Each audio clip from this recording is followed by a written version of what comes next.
Bismillahirrahmanirrahim. Assalamualaikum warahmatullahi wabarakatuh. Berjumpa kembali dengan channel belajar bersama Om Him. Salam dan bahagia. Pada video kali ini Om Him ingin membahas materi mengenai proses bisnis dalam teknik komputer dan telekomunikasi. Video yang pertama ini adalah pengantar proses bisnis dalam teknik komputer dan telekomunikasi.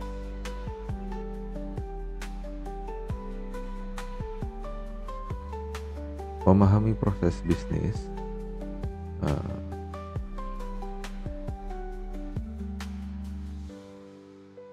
pada video ini saya ingin memberikan materi pengantar mengenai proses bisnis. Kita akan membahas tentang proses bisnis khususnya dalam bidang teknik komputer dan telekomunikasi. Dan kedua bidang ini sangat erat kaitannya dengan perkembangan teknologi dan memiliki peran penting dalam mendukung berbagai aktivitas bisnis modern. Proses bisnis sendiri adalah serangkaian aktivitas atau tugas yang saling terkait untuk mencapai tujuan tertentu dalam sebuah organisasi. Dalam konteks teknik komputer dan telekomunikasi, proses bisnis melibatkan penggunaan teknologi informasi dan komunikasi untuk meningkatkan efisiensi dan efektivitas proses bisnis. Proses ini mencakup perencanaan, pengembangan, implementasi, serta pemeliharaan sistem dan jaringan yang digunakan dalam organisasi. Baik, apa saja proses bisnis itu, kemudian bagaimana, kita akan coba bahas. Dalam teknik komputer, proses bisnis ini mencakup beberapa langkah penting, seperti analisis kebutuhan, desain sistem, pengembangan perangkat lunak, pengujian, dan implementasi. Analisis kebutuhan adalah tahap awal di mana kebutuhan bisnis diidentifikasi dan dianalisis. Desain sistem melibatkan pembuatan blueprint atau rancangan arsitektur sistem. Pengembangan perangkat lunak adalah tahap di mana program atau aplikasi dikodekan atau proses coding. Pengujian kemudian dilakukan untuk memastikan bahwa perangkat lunak yang digunakan berfungsi sesuai dengan spesifikasi. Dan yang terakhir, implementasi adalah proses memasang dan mengoperasikan sistem di lingkungan bisnis. Tiap tahapan ini bisa menjadi sebuah tahapan yang terintegrasi ataupun tahapan yang terpisah. Artinya dalam sebuah bisnis telekomunikasi, di bidang teknik komputer dan telekomunikasi, di satu kondisi bisa saja kita melakukan semuanya, gitu kan ya, melakukan semua tahapan-tahapan tadi. Tapi di sisi yang lain, di kondisi yang lain, masing-masing tahapan itu juga merupakan sebuah proses bisnis. Jadi di sini uniknya bisnis yang ada dalam teknik komputer dan telekomunikasi. Contoh pengembangan perangkat lunak. Di pengembangan perangkat lunak sendiri punya bisnis tersendiri, gitu kan. Jadi kita bisa buat sebuah sistem bisnis yang hanya konsen terhadap pengembangan perangkat lunak atau pada desain sistem, gitu kan. Nah, desain sistem ini mungkin kita mengenal dengan yang namanya konsultan software dan sebagainya.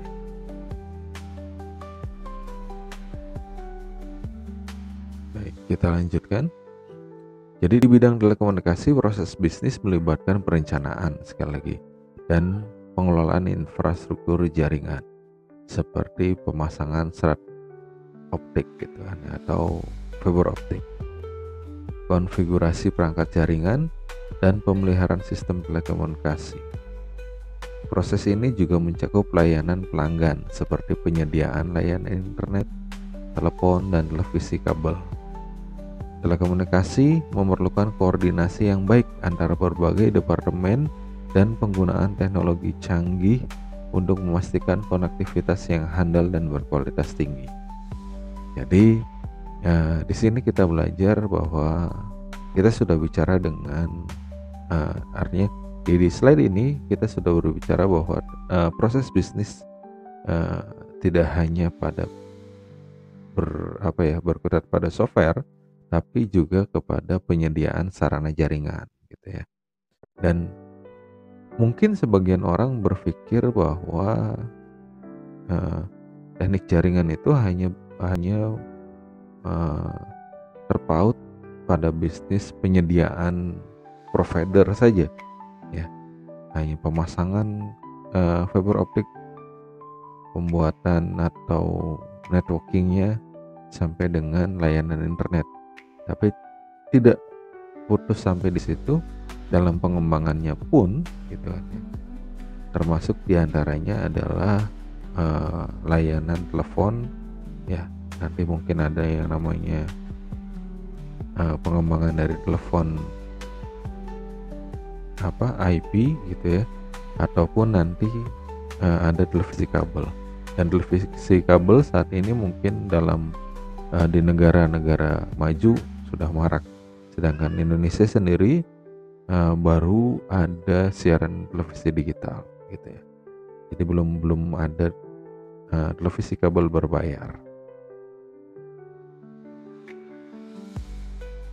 Jadi hal ini penting dengan memahami proses bisnis yang ada dalam teknik komputer dan telekomunikasi.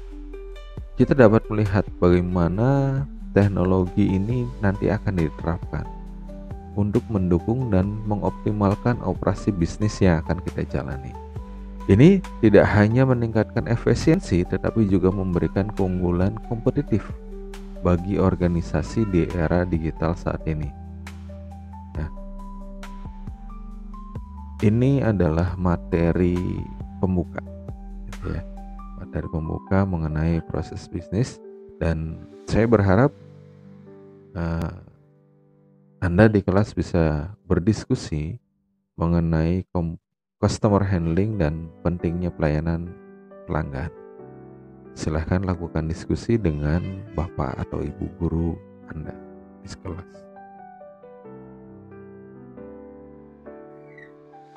Baik, saya lanjutkan ke materi diskusi, yaitu customer handling dan pentingnya pelayanan pelanggan. Pelayanan pelanggan adalah salah satu aspek yang terpenting dalam bisnis modern. Di dalam era persaingan yang semakin ketat, kemampuan untuk menangani pelanggan dengan baik dapat menjadi pembeda utama antara kesuksesan dan kegagalan sebuah perusahaan. Dan ini membahas ya, tentang konsep dari customer handling serta pentingnya memberikan pelayanan pelanggan yang luar biasa.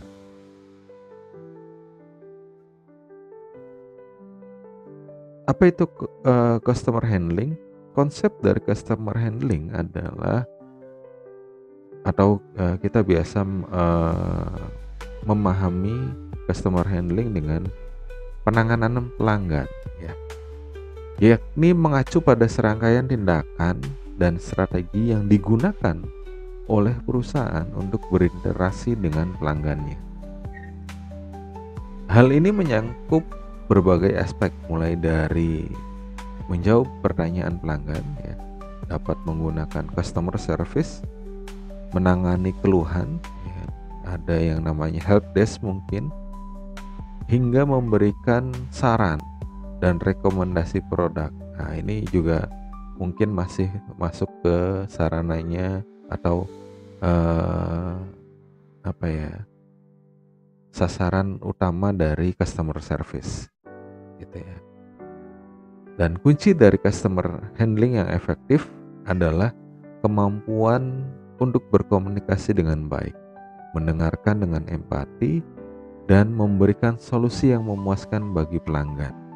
Jadi di sini saya ingin menyampaikan bahwa sebagai orang yang belajar di teknik komputer dan telekomunikasi,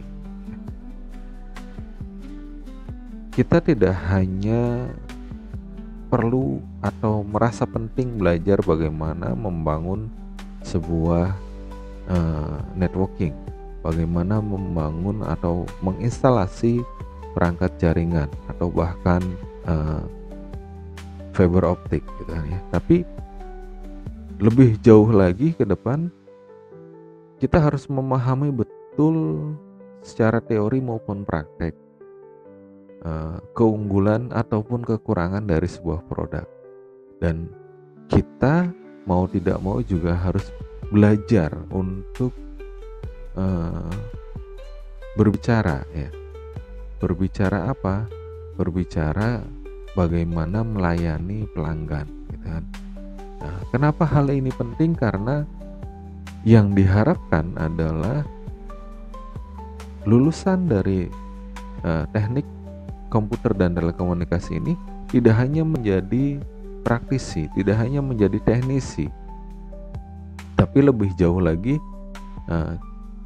diharapkan lulusannya itu mampu membuka sebuah lapangan pekerjaan di bidang teknik komputer dan telekomunikasi tentunya. Jadi sekali lagi, kompetensi terhadap public speaking pun perlu diasah, dan ini penting gitu kan ya. Baik, saya lanjutkan. Mengapa sih penting pelayanan pelanggan? Nah, ini pentingnya pelayanan pelanggan.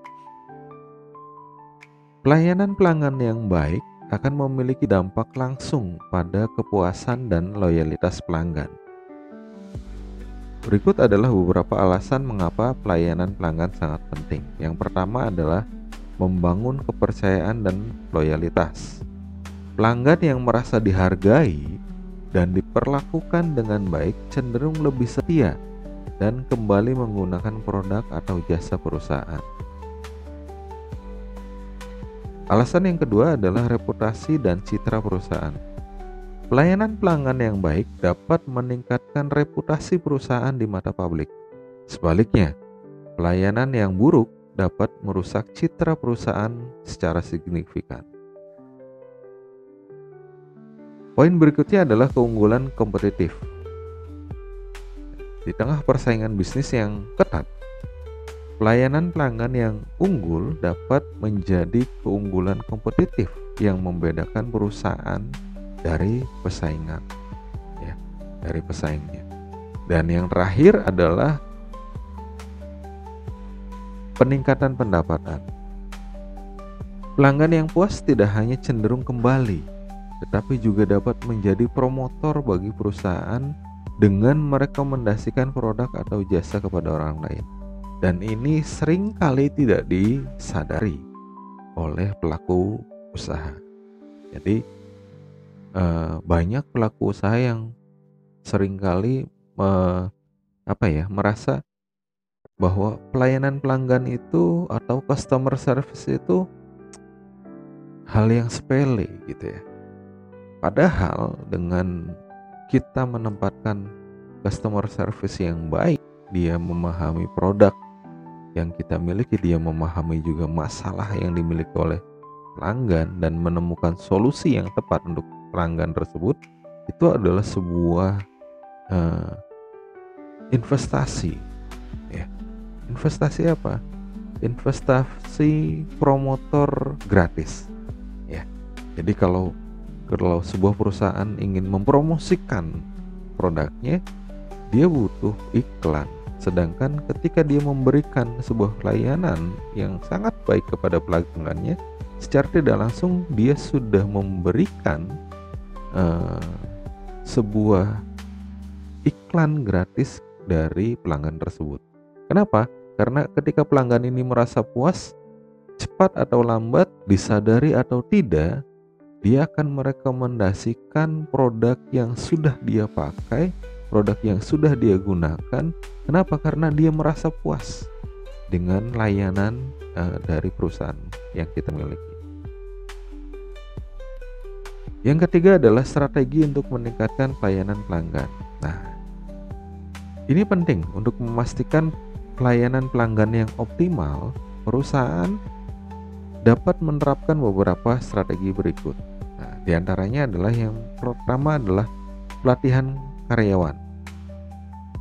Memberikan pelatihan yang memadai kepada karyawan mengenai teknik komunikasi, empati, dan penyelesaian masalah. Ini penting ya.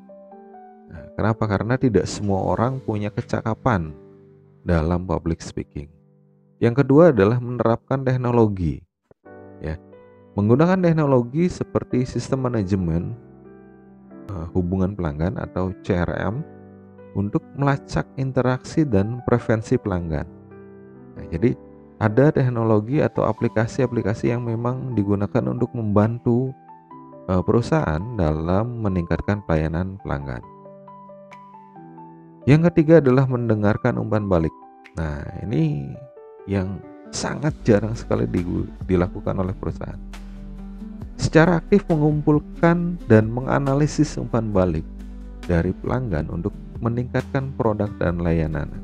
Jadi, umpan balik ini mungkin terdengar negatif ya, dan sangat jarang terdengar positif misalnya. Tapi sekecil apapun umpan balik, yakinlah bahwa umpan balik ini akan memberikan dampak yang sangat besar untuk perusahaan. Yang terakhir adalah membangun budaya pelayanan. Menciptakan budaya perusahaan yang menempatkan pelanggan sebagai prioritas utama dalam setiap tindakan dan keputusan. Dan ini harus ditekankan. Jadi setiap pemimpin perusahaan, siapapun dia, harus menekankan bahwa customer service itu memiliki budaya yang menempatkan pelanggan sebagai prioritas utama. Sehingga pelayanan pelanggan bukan hanya tentang memenuhi kebutuhan pelanggan, tetapi juga menciptakan pengalaman yang positif dan berkesan. Dengan menerapkan strategi customer handling yang efektif dan memberikan pelayanan pelanggan yang luar biasa, perusahaan dapat membangun hubungan yang kuat dengan pelanggan, meningkatkan loyalitas, dan mencapai kesuksesan jangka panjang. Baik, itu adalah studi kasus tentang proses bisnis dan pengelolaan pelanggan. Baik, saya ingin mengangkat studi kasus tentang proses bisnis dan pengelolaan pelanggan di perusahaan retail. Nah, perusahaan retail ini atau kita biasa dengar dengan nama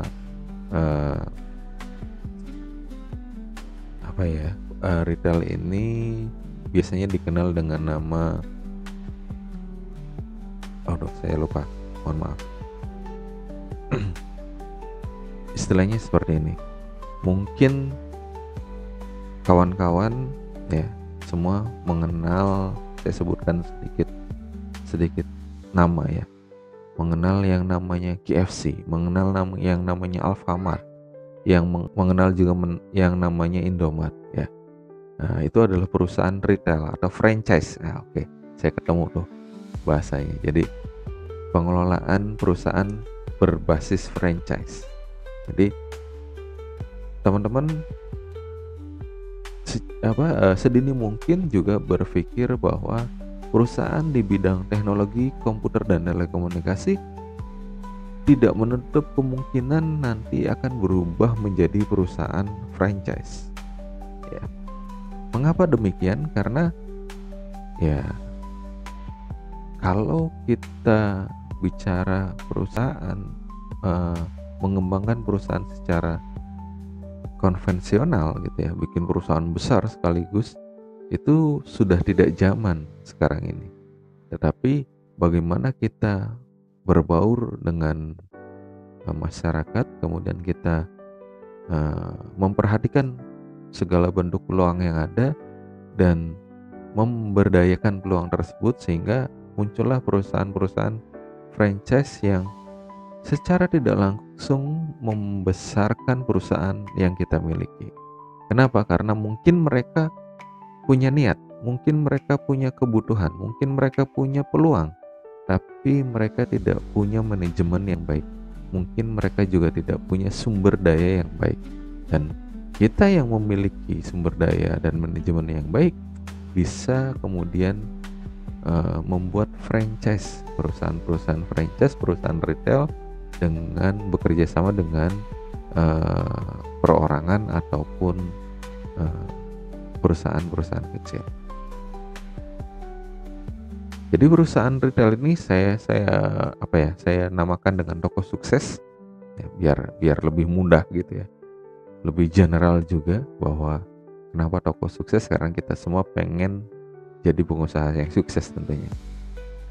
Adalah salah satu pemain utama dalam industri retail di Indonesia. Ini sebagai contoh saja ya. Dengan berbagai cabang yang tersebar di beberapa kota besar. Perusahaan ini menghadapi tantangan dalam mengelola proses bisnis dan hubungan dengan pelanggan yang semakin kompleks. Studi kasus ini akan membahas bagaimana toko sukses ini merancang proses bisnis yang efisien dan mengelola pelanggan secara efektif untuk meningkatkan kepuasan dan loyalitas mereka. Proses bisnis di toko sukses ini dimulai dari pengadaan produk, tentu saja. Kemudian manajemen inventaris hingga penjualan kepada pelanggan, selling. Untuk memastikan efisiensi, perusahaan ini menggunakan sistem yang dinamakan dengan ERP atau Enterprise Resource Planning yang terintegrasi. Sehingga sistem ini memungkinkan toko sukses untuk melacak stok barang secara real time, mengelola pesanan pembelian dan mengatur distribusi produk ke berbagai cabang. Selain itu, perusahaan juga mengimplementasikan JIT atau Just in Time Inventory Management untuk meminimalisir biaya penyimpanan dan meningkatkan perputaran stok. Jadi, teman-teman, kenapa sih Alfamart, Indomart itu cepat berkembang? Kenapa jarang sekali ditemukan produk yang kadaluarsa? Ya, jadi kenapa saya membahas dua perusahaan retail ini? Karena memang betul kelihatannya di bisnis teknik komputer dan jaringan ini jarang sekali ada produk yang dalam tanda kutip kadaluarsa. Tetapi kadaluarsa dalam bentuk atau dalam dalam tanda kutip edisi dari teknologinya atau perkembangan teknologinya itu mungkin saja terjadi. Misal kita menggunakan sebuah switch ya. Switch yang kita miliki mungkin dalam jangka waktu tertentu 3-5 tahun ke depan sudah tidak lagi dipergunakan, atau bahkan kalau kita cari sudah discontinue gitu ya. Dan ini perlu sebuah sistem khusus untuk membantu kita mengetahui mana sih stok yang memang sudah discontinue, mana sih stok yang memang sudah tidak ready lagi, dan seterusnya. Ya, kemudian ke pengelolaan pelanggannya. Di sisi pengelolaan pelanggan, toko sukses ini memanfaatkan Customer Relationship Management atau CRM untuk mengumpulkan dan menganalisis data pelanggan. Nah, dengan CRM ini, perusahaan dapat memahami preferensi dan kebiasaan belanja dari setiap pelanggan yang kemudian digunakan untuk membuat kampanye pemasaran yang lebih efektif dan personal. Sebagai contoh, toko sukses sering mengirimkan penawaran khusus dan diskon kepada berdasarkan riwayat belanja mereka. Jadi kawan-kawan mungkin ada yang punya member ya, punya member dari Alfamart atau Indomart.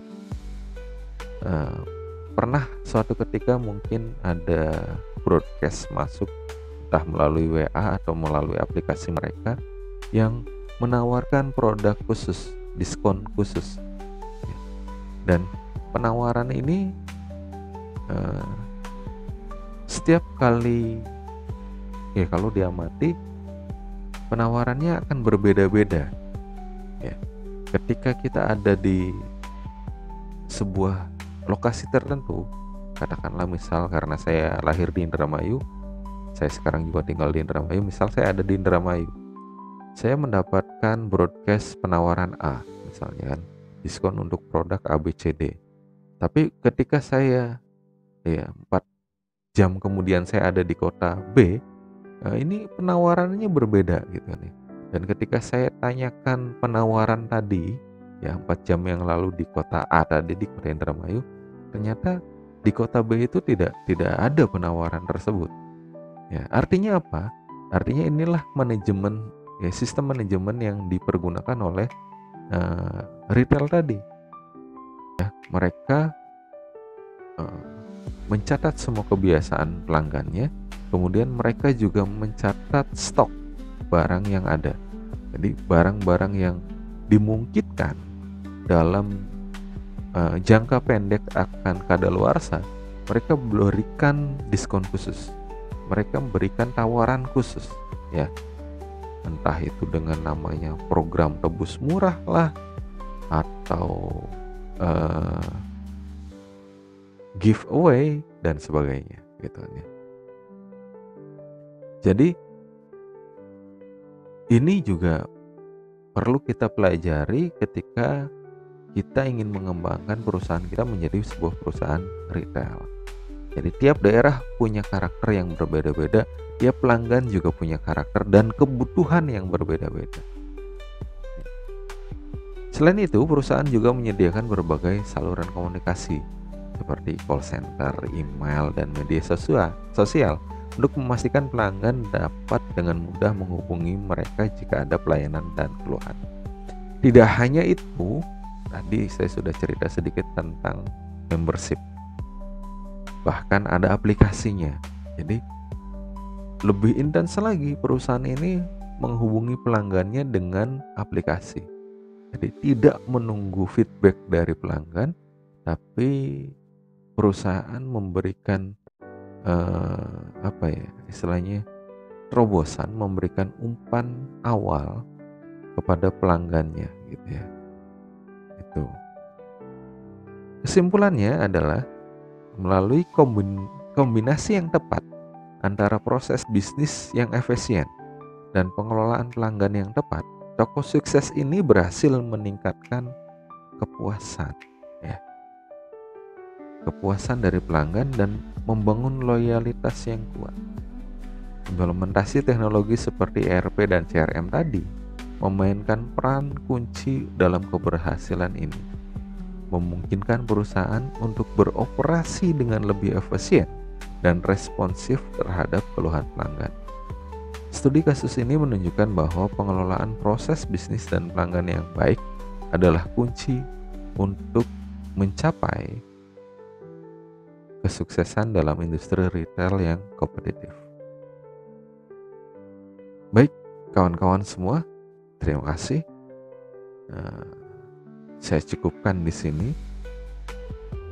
Mohon maaf jika ada salah-salah kata. Silahkan Anda bisa memberikan umpan balik kepada saya dengan memberikan komentar, atau jika memerlukan slide ini untuk rekan-rekan guru dimanapun Anda berada, khususnya guru teknik komputer dan telekomunikasi atau TJKT, silakan bisa komentar dan nanti saya akan respon. Saya akan berikan alamat email saya, nanti teman-teman bisa berkirim email supaya saya nanti juga bisa mengirimkan mungkin sekedar PPT ya yang teman-teman butuhkan. Sekali lagi terima kasih. Salam dan bahagia, sehat selalu. Nah, mari kita terus belajar, tingkatkan lagi kemampuan kita. Mudah-mudahan apa yang kita bicarakan hari ini bermanfaat dan membawa kebaikan. Salam dan bahagia. Mohon maaf atas segala kesalahan. Billahi taufiq wal hidayah. Wa'afu minkum. Wassalamualaikum warahmatullahi wabarakatuh.